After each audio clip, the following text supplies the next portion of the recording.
Hi, my name's Natalie. I'm doing my practicum at the Cabinet for Health and Family Services in Bullitt County. At the Cabinet, I am working with Child Protective Services.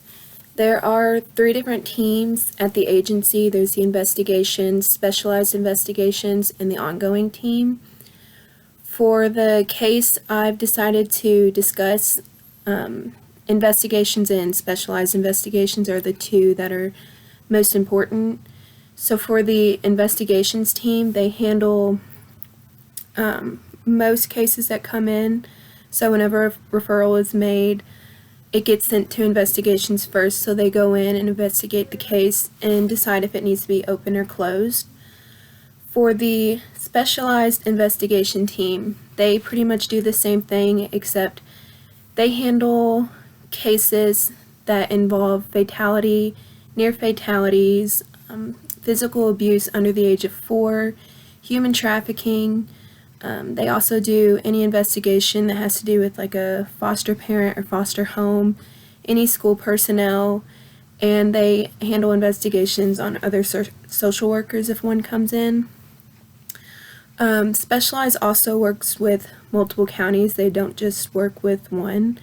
So, for example, the worker I was working with a lot, she did Bullitt County, Frankfort County, she did Oldham County, and a few more.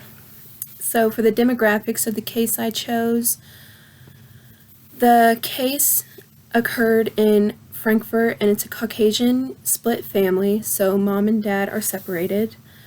There's a few different people involved in the case, so it kind of can get confusing on who's being discussed, but I'll do my best.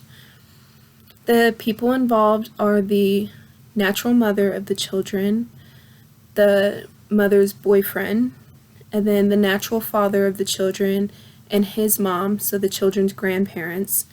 And then there are two kids. One is 1 year old and the other is 4 years old. The 4-year-old has autism. Natural mother and natural father, they have joint custody, so they both get the kids. CPS got involved with this case because a referral was sent in by the natural father's mother that stated that the boyfriend of the natural mother drop-kicked the 1-year-old and pushed the 4-year-old across the room. The referral also discussed natural mother using substances such as meth and how she was making meth and using it in the caretaking role. Since there was physical abuse under the age of 4, the specialized team got the referral, so they're the ones who went out on the investigation. It's possible for a parent to have multiple investigations at once, so she had the specialized investigation with us, and she also had an investigation with her county going on. So she had 2 investigations going on at this time. For the key findings, the specialized investigator and I went to the house to conduct the investigation. We first discussed the allegations with the natural mother, and then we did like a full body check on both the kids. So we had them both stripped down. We checked their bodies for any bruises or any marks that might be on the kids that would match the referral of what happened. When we did the full body check on both the children, there were no real areas of concern. The referral stated that the boyfriend drop-kicked the 1-year-old. If that happened, the 1-year-old would have had some substantial bruising or some kind of marks on them that indicated that it was kicked, especially if you think the referral stated drop-kicked. So if the 1-year-old was drop-kicked, there would be some kind of injury on the child, and there weren't really any. The 4-year-old was stated to be pushed across the room. Now, he did have a bruise on like his forehead, a really little one, but natural mother stated that due to his autism, if he gets upset, he'll often hit his head against objects or he'll hit himself. So that bruise kind of matched with the kid getting upset and possibly inflicting it on himself.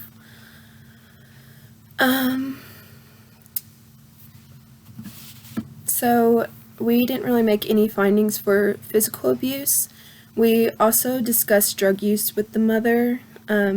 She stated that a few nights prior to the investigation we started, she went out and she was drugged and raped.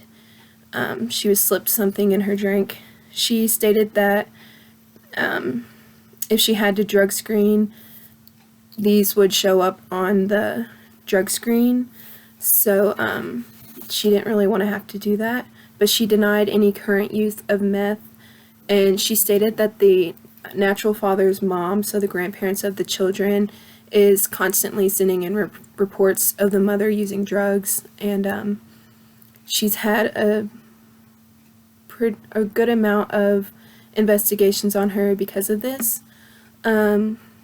She stated it's not the first time she's dealt with CPS over substance use.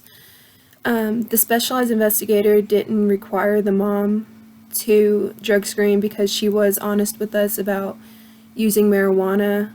So the specialized investigator had her sign a paper stating that if she were to drug screen, the certain drugs would show up as positive as like marijuana and whatever drug was slipped to her when she was out.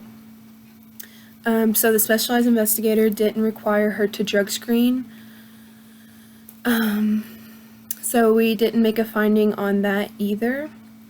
A few weeks later, though, the specialized investigator told me that the worker that was over the other investigation with Natural Mother filed a petition in court requiring her and the kids to drug screen. They were required to do both a urine and a hair follicle drug screen. The court accepted this, so then the Natural Mother was required to drug screen. And for most cases, if you don't go and do the drug screen when it's court ordered, it's an automatic positive drug screen. So Natural Mother did go and do that.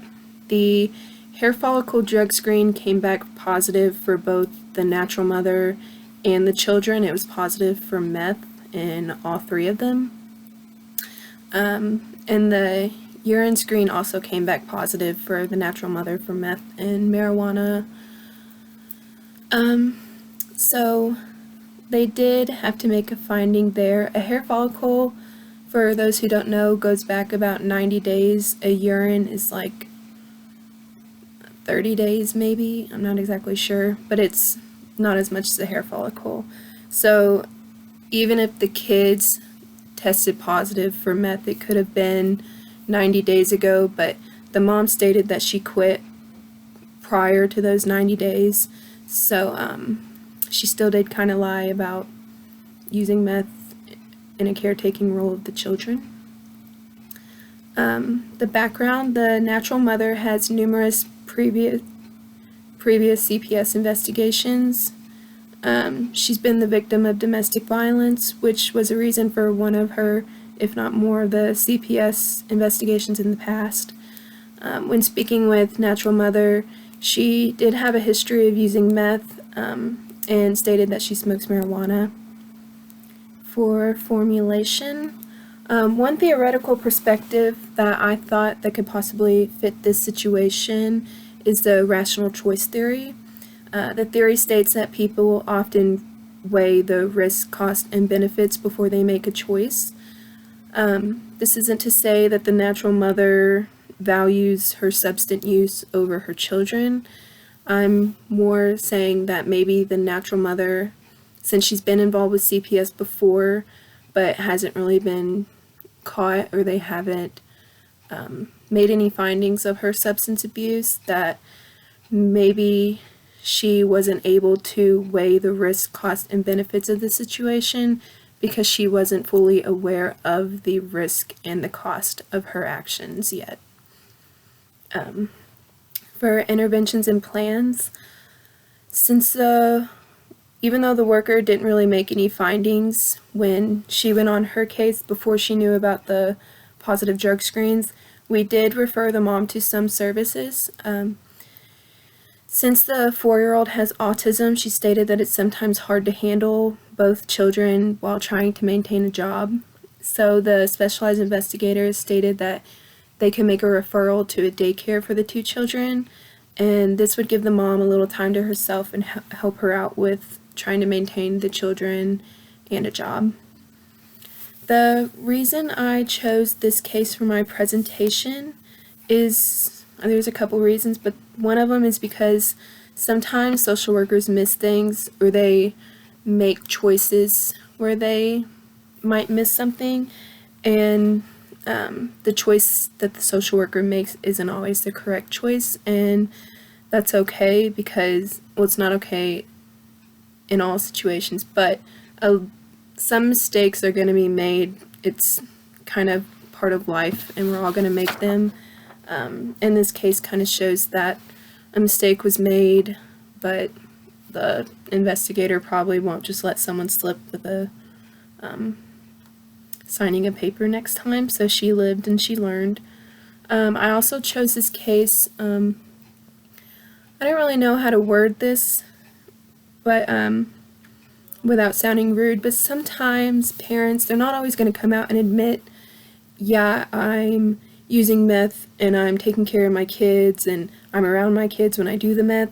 A lot of times they're going to try to, I don't want to say lie, but they're not going to tell the full truth, because she did admit to using marijuana, but not to the meth. But she may have sort of knew the consequences if she told us she was using meth, and maybe she didn't want to. So sometimes people can be kind of deceiving and cunning. We were really convinced. I know that I felt bad for the mom myself. So I was kind of along with all the specialized investigators' decisions. I didn't really question any of them. Even the having her sign the papers instead of getting a drug screen, I didn't question it. So it kind of just shows that even though a parent may seem really convincing in their story and you want to believe everything they say, oftentimes you can't. You gotta take every step and follow every rule and do the best you can to discover the truth of every finding within the case. Some questions I have for the class. If you were the specialized investigator on this case, given all the information, would you have asked Natural Mother to drug screen? And if she refused, would you have filed a petition in court requiring the mom to drug screen? If you have a parent and you really think that there is drug use and you want the parent to drug screen, but they don't want to, or they don't, you can file a petition in court, which would, the judge agrees with it, they can require the parents to drug screen, so that's always an option. And then what type of services do you think the investigator in Natural Mothers County will put on her case plan due to the positive drug screen? My second question is, young kids, they often have bruises because they're young, and they're often rough, especially at ages like 1 and stuff, because they're just learning to walk, so they're probably falling down a lot and getting bruises. And especially with the autistic kid and him hitting himself on the head on objects, that's going to cause marks on his head possibly. How do you think a worker can distinguish between like an accidental bruise from bruises that are inflicted due to physical abuse?